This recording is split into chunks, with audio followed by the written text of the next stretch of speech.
जंगल के पक्षियों के सामने काफी घमंड में रहती थी। उसमें से एक टुनटुनी नाम की चिड़िया थी जो जमींदार के खेत में काम करने वाली टोनी की बेटी थी। सुंदरी उसे भी अपने सामने कुछ नहीं समझती थी। जब देखो तब वह टुनटुनी पर अपना हुक्म चलाती थी। टुनटुनी, सुबह से तुझे कितने बुलावे भेजे, तू आई क्यों नहीं? चल ये पकड़ मेरा थैला, मुझे बाजार जाना है। मुझे अपने लिए चूड़ी, बिंदी, पाउडर वगैरह वगैरह बहुत कुछ खरीदना है। चल जल्दी।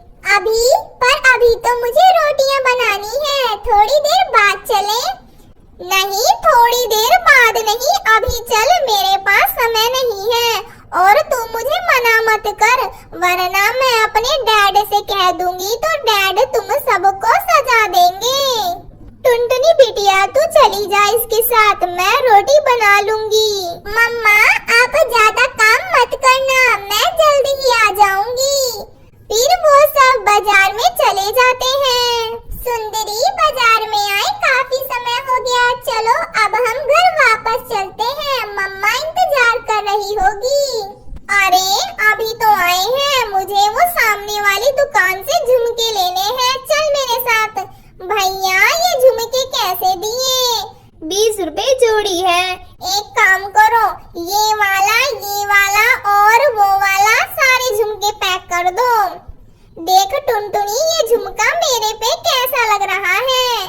बहुत सुंदर लग रहा है सुंदरी, ले लो, तुम पर बहुत ही अच्छा लगेगा। वो तो लगेगा ही, जमींदार की बेटी हूँ मैं, मेरे पे सब कुछ अच्छा लगता है। तुझे पता है कल मुझे लड़के वाले देखने वाले आने वाले हैं। डैड ने कहा है वो बहुत ही पैसे वाले हैं, मैं तो वहाँ पर राज करूँगी और तेरी शादी मैं वहाँ के किसी नौकर से करवा दूंगी। टुनटुनी चुप रहती है, वो जानती है कि सुंदरी का स्वभाव कैसा है। और फिर सुंदरी की शादी तय हो जाती है और वो शादी की तैयारियों में जुट जाती है। सुंदरी शादी की शॉपिंग के लिए शहर वाले जंगल जाती है और अपने साथ टुनटुनी को भी लेकर जाती है।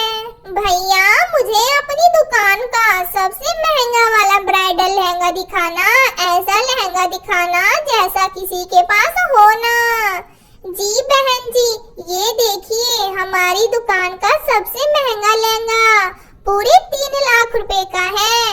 ये तो बहुत ही सुंदर लहंगा है, पर मैं तो अभी बहुत ही थक चुकी हूँ, इसको पहनकर नहीं देख सकती। टुनटुनी, तू जा, इसको पहन कर आ, मुझे देखना है। फिर टुनटुनी चिड़िया वो लहंगा पहनने के लिए चली जाती है। जैसे ही वह लहंगा बाहर पहन कर आती है, उसको कोने में एक पर्स दिखाई देता है। तभी वहाँ पर एक पक्षी आ जाती है। आंटी जी, क्या आपका पर्स है? हाँ, ये मेरा पर्स है, शुक्रिया। तुम्हारा नाम क्या है? मेरा नाम टुनटुनी है और मैं पास ही के रामपुर जंगल से आई हूँ। तभी वहाँ पर गुस्से में सुंदरी कभी भी आ जाती है। टुनटुनी, तुम यहाँ पर क्या कर रही हो? मैंने तुम्हें लहंगा पहनकर दिखाने के लिए कहा था। चलो, बहुत हुआ, बहुत अच्छा लग रहा है, जाओ निकाल कर आओ। तुम जैसे गरीबों के लिए यह लहंगा नहीं बना है।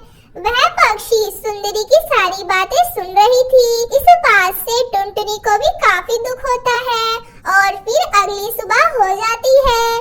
टुनटुनी के घर के सामने एक बड़ी कार आकर रुकती है। आंटी जी, आप यहाँ पर, आपको मेरे घर के बारे में कैसे पता चला? नमस्ते बहन जी, कल मैं टुनटुनी से मिलने के बाद टुनटुनी को भूल ही नहीं पाई। मैं टुनटुनी की शादी अपने छोटे बेटे टोना से करवाना चाहती हूँ। यह सुनकर टुनटुनी की माँ का खुशियों का ठिकाना ही नहीं रहा और फिर सुंदरी की शादी हो जाती है। सुंदरी की शादी के कुछ दिनों बाद ही टुनटुनी की शादी भी थी। सुंदरी कभी वो शादी अटेंड करने के लिए आई हुई थी। आओ सुंदरी, अपनी सहेली से नहीं मिलोगी? देखो, मेरी बहू का ब्राइडल लहंगा पूरे 5 लाख रुपए का है, तुम्हारा कितने का था? जी आंटी, मेरा इससे कम का था, 3 लाख रुपए का। सुंदरी का मुंह देखने वाला था, आज उसे सही सबक मिला था और टुनटुनी अपने परिवार के साथ खुशी खुशी रहने लगती है।